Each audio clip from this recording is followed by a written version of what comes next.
This story, even like talking through it is like part of me is like, oh no. Yeah, I think it just shows like what a twisted, unreal world he's living in. That's why he takes so long and why he's so wrapped up in the narrative in his own mind. Like the narrator is showing us his world and his world is in his head.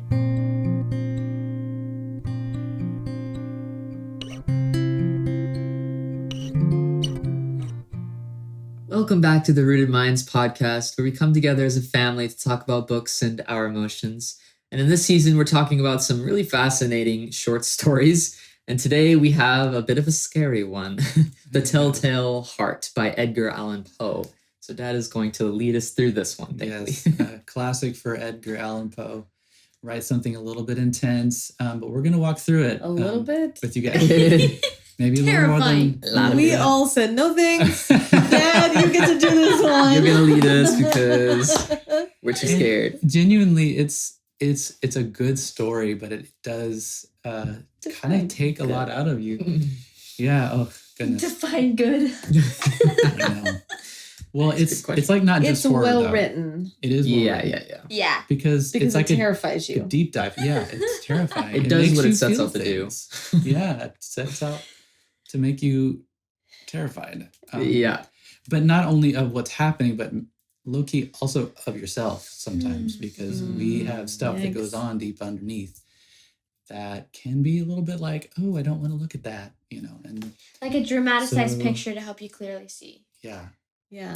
Yeah, exactly. And I think he's just masterful in how he writes, because all of it is so like subtle. Yeah. And so mundane. Honestly makes it scarier. And so much in his mind. Yes. Yes, in his mind. In his mind. Yeah, that's what I want to draw that out a little bit, because the conscience is a big part of the story of the speaker. We get to kind of see everything play out from his point of view, the murderer's point of view. Yikes. So we're kind of get an inside glimpse into what he's feeling and thinking. And it's crazy because this whole time, he's trying to convince us of something. So I want to look at what he's doing here and what Edgar Allan Poe is trying to do as well. So before we dig in, though, I want to see what you guys think. Just can someone commit a terrible act like this? Because it's a terrible act. And truly believe they're completely sane and rational. Yeah. While doing it. That's a good question. It's a very deep question. Something that it makes me think of, like when you brought up conscience earlier and just asking this question, is something that we've talked about in like our brain science stuff, in a few other podcasts, is just what happens when we are like stuck in our like logical side of our brain and our like emotional side is cut off, our relational side. Because then what happens is, some brain science will call it your logical logical explainer, actually. Yes, right. Which is basically just like a tool your brain has for filling in gaps that you don't understand. And this guy is 100% not in a relational mode. 100% not. Wow. And so I can imagine that there are a lot of blind spots that his brain is filling in gaps. And there's some like really interesting, maybe I'll try to like link this little experiment for you to try, but there's some really interesting experiments to show you how like your brain fills in gaps, where like you'll literally like see something that's not actually there. It's kind of crazy, but anyway. Or not see something that's actually there. Yes. Ooh, exactly. Yeah, So I also just think powerful. of like, it's G.K. Chesterton's Orthodoxy. Oh. The first chapter is all about the insane asylum. Yeah. And how the most sane people are there. The most logical people is what he says. Logical people. Because they can they know that this Great blade of thought. grass exists. Yes. But they can't see any beyond their little scope to see beyond. And so their logic holds. But their facts aren't straight. they don't have the whole picture. Yes. They need their thoughts need to be expanded. Yeah. And so can you be completely sane and rational? Well, I guess he's saying they're insane and rational. So maybe no. Right. Maybe not. Right. But is the question, does logic make you make good decisions? Does rationalizing things bring humanity Wow. or not. Wow. And I think when we're discussing a terrible act, it's usually on the not side. Yeah. Well, from the get-go, I mean, this guy, he claims to love the guy that he murdered. He's an older guy. That's crazy. Yeah, it's crazy. But from the very first line, he's saying, why are you saying that I'm mad? Like, he's talking to the person, I guess, maybe after the fact. I'm not even sure, but he said, maybe I'm a little sick, but like, why are you saying that I'm mad? And so, like, the entire story is trying to show us, like, that he was Trying to he's trying to prove he's sane. Yeah, basically. Yeah, because Like, do you want to know that I'm saying I killed this guy? See? makes total sense. like Right. I'm missing something there. Bro's really Yes. trying to make me Yeah. believe something. I'm like, no. And it's really kind of bizarre because his primary motive in killing this guy is the vulture eye. That's what he calls it. So something about this guy, something about the way he's looking at him. I'm not sure what he's reading here in this, but he's going through these. It's just bizarre. So his vulture eye is his motive of killing him, and he goes through and just thinks he's so clever in what he's doing here. It's just ridiculous. So what about this eye? Like, because the entire reason is that the old man's eye is just bothering the snot out of him, and it's really strange, irrational for sure. Yeah. What is his true state of mind, do you think? I mean, it's probably like, first red flag, I guess, or I don't know how to say that exactly, but, his warning like sign. warning sign. Yeah. That it's just this, he has this desire to murder this guy because essentially like the old man looks at him funny is what like the vulture Yeah. eyes, like he's always staring at me, and it's like he's so like wound up by everything. Well, I think it's just, it almost makes me think of like something like Inception. Like No. his guilty conscience is what makes him think that this guy is looking at him.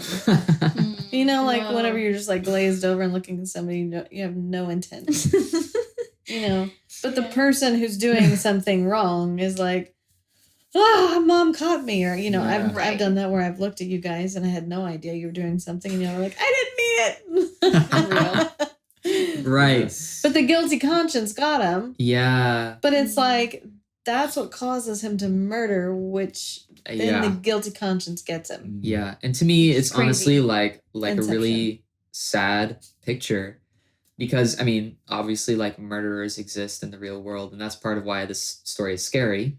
Yeah. Yeah. But like you mentioned like Inception, like going back farther into the subconscious almost. The man And it's was like- innocent in the whole exchange because all of the Mhm. emotions originated from himself. Yes, and that's Yeah. important. And so it's like what is causing everything in the far background, like what trauma did he experience as a kid that caused him to come up with this like idea about himself that what are those thoughts that are lingering in the It's background? like the root That's of the good. feeling. This murder is just like a symptom of the Yeah. belief that he's built off of something long Oof. ago. Like Exactly. he wants to destroy his shame. Yes. Whoa. That's a I mean, he's trying to get away from his guilt. This guy makes him feel guilty, so he kills the guy. Somehow, some way, he learned that shame is like unbearable or something along Yeah. those lines. Like, yeah. like he wasn't allowed to make a mistake. Whatever it may be, it's caused this very twisted mindset where he's Yeah. rationalized himself away from feeling his shame, feeling his guilt. Yeah. He's numbed himself away from it, so he Mm. can't, he's not human. He's not being fully human anymore. Wow. Yeah, because it can be really easy to like really despise this guy, based on like this Mhm. state of mind where he's at, Yeah. but it's like it's just unfortunate, like the fact that he's gotten to this place where he's feeling like he's having to explain away his shame so much that now he's like explaining literally to the readers or whoever Yes. his own every single little action, like trying to prove that Right. Justify. he's sane, he's good, he's fine. Yes. Right. Until he wakes up. And on the eighth He night and does. hears. Goodness. Yes. What does he hear? Bum, bum. Yeah. He hears the No. telltale He heart. hears a heartbeat. And so he's obsessed for 7 nights. Just going into this guy's room and just staring at him. Takes him an hour. He thinks he's so clever. It takes an hour just to peek in through the door. And then on the 8th night, he hears this heartbeat sound gets louder and louder, and he can't stand it anymore. And so Yes. let's just pause there. What is he doing? Like, is this showing this obsession here, or is he actually like, what is he? Why is he taking this long? Well, it's such a scary story. I'm not even gonna like this story. Even like talking through it is like part of me is like, oh no, like because like the heartbeat is like because he feels guilty that he hid the literal body under the floor. Well, this heartbeat is not yet. He's hearing the heartbeat of this man. He's about to go kill him. Oh, Because the heartbeat he's has gotten still so alive. loud. But he hears it again later. This time Comes back. This is the first before. Oh, round of goodness. it. Yes. Yeah, I think it just shows like what a twisted, unreal world he's living in. That's why he takes so long and why he's so wrapped up in the narrative in his own mind. Like the narrator is showing us his world and his world is in his head. He's Mhm. not living by the normal standards of society. He's built and created this whole world he's in, and he's impressing himself with his timing and his smart, sneaky, whatever, Yeah. whatever he's doing. Yeah. And he's looking at a real person with a real heartbeat. With a real Yeah, heartbeat. The real heartbeat. And he's got this whole twisted narrative. He's not present in our world. Yeah, and that's such a good point that you point that out. And that's actually something that I've read several of Edgar Allan Poe's other short stories that are in a very similar vein to this, pretty scary, and the theme is pretty consistent along that of like this narrative that's happening in the mind. Whoa. And so that's like, I feel like that just kind of proves why like the narrative you say in your head is so important. Because it almost drives your actions in a way. It does. Of Absolutely. like you believe yourself the most. Wow. Yeah, that's really powerful. And so he believes that this guy is going to reveal something about his guilt. Yeah. And so he's got to silence it. Mm. And he takes a pillow and he smothers him. Yeah, he totally smothers him.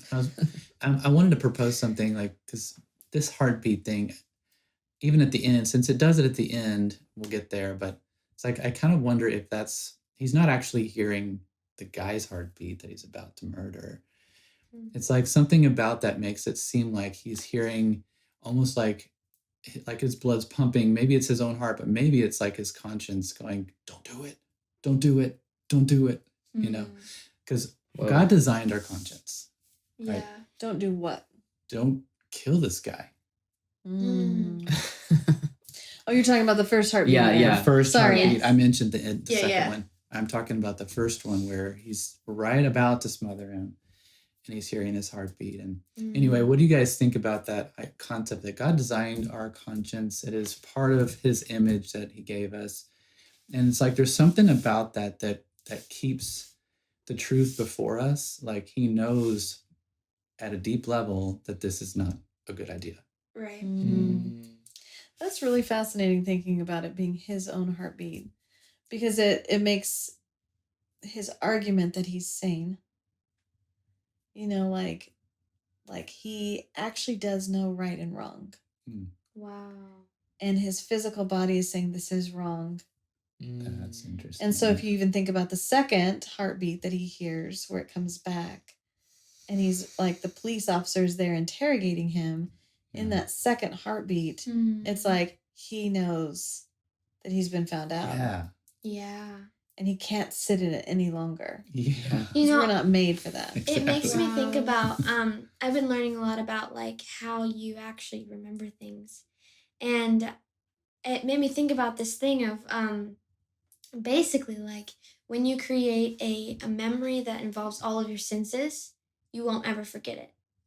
And so with the original right and wrong concept, at some point he learned that.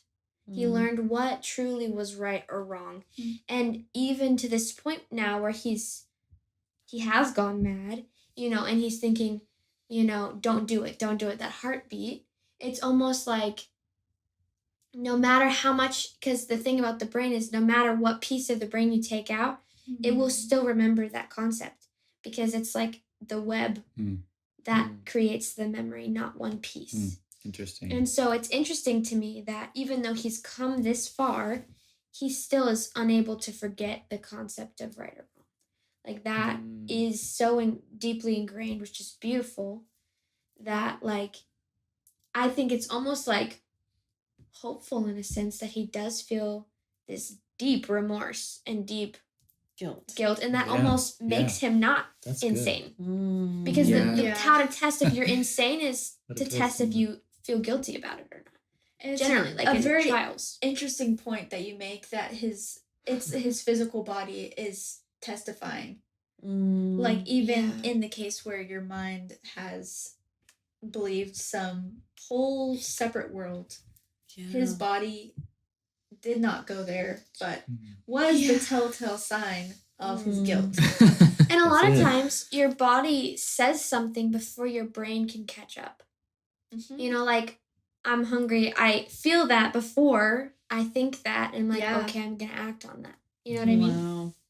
And I think So it just good. our original design is to be in the light. So he doesn't even have to remember like a direct teaching of what was right, like you shouldn't murder or whatever. But he's almost just like it's like a subconscious remembering of like who he was made to be. And there's like this, this panic alarm button that's going off inside of him that's saying, you're about to go against your original design here. Yeah, and at the end, that's where the guilt comes from, because there's something against the original design there.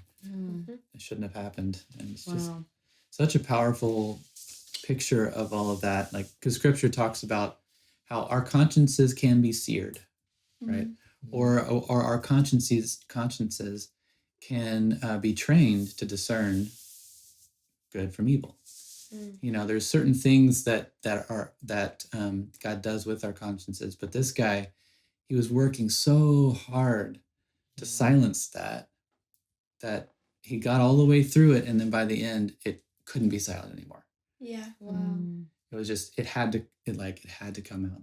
Call it the guilt, call it the guilty conscience thing, but it's like that deep, really deep place of God's design is just it's a powerful place. So do you guys feel like that's true? Like guilt is inescapable, that kind of idea? Like our guilty conscience, you can't silence it forever?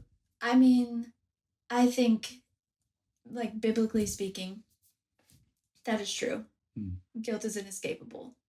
I think there's another story and another part of the story which has to do with being made new and being cleaned, becoming righteous. That's good. Through Jesus, our guilt is inescapable, and that's why Jesus had to pay the price for us and free us from our bondage to our guilt, that we can live free.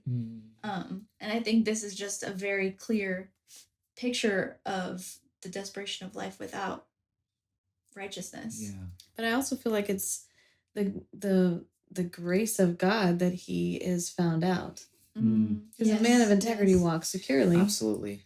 But he who takes a crooked path will be found out. And I feel like my That's mom so used to good. always pray for me that if I did anything, then I would be found out. Yeah, same. Because in the finding out, we have this opportunity to be made right, to have some form of, correction. Yeah. I mean, this is such an intense version of Yes. it, but Right. Yeah. It's dramatized again. but to it's see. the grace of God that that guilt isn't just an emotion, but it's a That's force good. that will always be Yeah. that will always surface. Yeah. That's Yeah, it's good. a conviction, like a holy conviction. Yeah, just the Lord coming and speaking. Wow. So Good. good. So I appreciate that, because there's like almost as if there's peace on the other side of that conviction or correction, Yeah. Right. is that wasn't the way that we were remade, Mm-hmm. as you were kind Right. of saying. As ones who are now, we've been given a righteousness not our own. And in that righteousness, we are right with God, and that cleanses our conscience. And that's the place where we were kind of meant to live from. Mm-hmm. So, Wow. So good. those are Absolutely. Yeah, this was So good. amazing. Yes, this is such a good conversation. I think we approached this story well, even though it's a little scary. Yeah. So thank you for joining us and being brave and discussing the Telltale Heart. We'd love to hear your thoughts, so share them in the comments. But otherwise, we'll see you next time. Thanks again for joining us on the Rooted Minds podcast. If you're enjoying the kinds of discussions we're having, consider joining our learning community, where we teach the arts and have many more discussions like these. But until next time, may you find joy, grace, and peace in the pages you turn.